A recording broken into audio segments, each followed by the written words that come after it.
Que ele veio direto do Pauta Goiás, nós estamos aqui com Iris Rezende. Que se conquistasse novamente a liberdade, a democracia.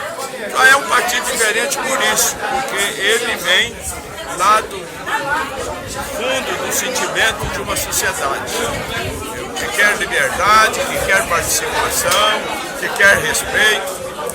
A esposa do senhor disse que os jovens do PMDB usaram o senhor como trapo. Isso mudou? Como? A esposa do senhor disse que os jovens, dias desses, os jovens do PMDB usou o senhor, fez do senhor um trapo, usou o senhor como trapo. Isso mudou?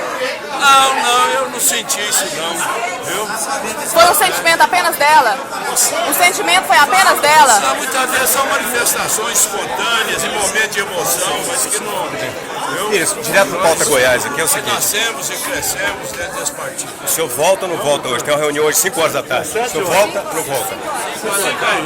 Eu prometi aqui às lideranças que às 5 horas eu já espero estar com uma decisão tomada a respeito. Direto aqui do diretório, que está abarrotado, como você pode ver. Toda a imprensa e todo mundo aqui presente, para ele anunciar que 5 horas da tarde ele toma a sua decisão.